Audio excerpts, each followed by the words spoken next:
Welcome back. Okay, this episode we're going to talk about protective gear, which is something you should all have, because at some stage you're going to come off your bike. It's just a question of where and how fast. And when it happens, you're going to want some protection.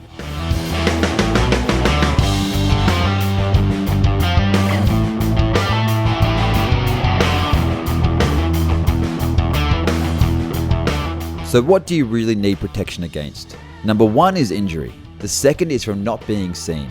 Then there's the weather, and finally, fashion mistakes. Now, reducing your injuries is the most important one. Studies show that injured riders who were wearing protective gear had 40% less permanent damage and averaged 7 days less time in hospital than riders without. Roughly 70% of crash injuries seen in hospitals could have been reduced by better riding gear. All bony bits need armour. Wherever the skin is thin over the bone, needs extra protection from grinding. We're talking hands, feet, ankles, knees, elbows, and shoulders. Really check the clothing quality before you buy.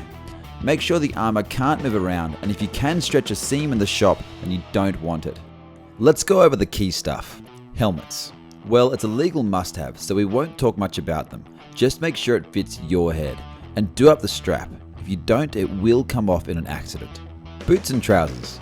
Your legs and ankles are the most likely areas to be injured in a crash. Almost 25% of all crashed riders get ankle injuries, and over 80% injure their legs. A good pair of boots and pants will probably outlast your motorcycle, so they're worth the investment. The boots should be comfortable to wear just walking around. Trousers should be able to cope with 4 to 7 seconds of slide time. That means either leather or synthetic fabrics such as Kevlar woven into jeans. You also want armour on the knees. Half of all crashed riders suffer knee injuries, and that usually means wheelchair time, for as long as it takes. Gloves. Decent gloves last around 2 to 3 years with regular use, but they're essential. 30% of crashed riders end up with hand injuries. It's a basic reflex to use your hands to break your fall. Even at low speed you'll get gravel rash, and it really hurts. Look for fasteners on the inside of the wrist so they won't slide off.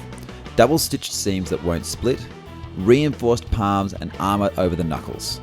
If you don't have gloves, buy some now. Otherwise you'll need a good friend to wipe your ass for a few months while you recover. Think about it. Jackets. 60% of crashed riders end up with arm or shoulder injuries, so a worthy investment.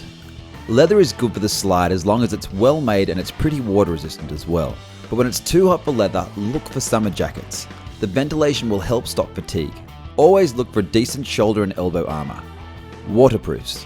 Get a pair of waterproof overpants and a waterproof plastic summer jacket large enough to go over your proper riding jacket. They'll fold up small and should have a permanent place in your top box or bag. It's amazing how fast you soak through on a bike when it starts to rain.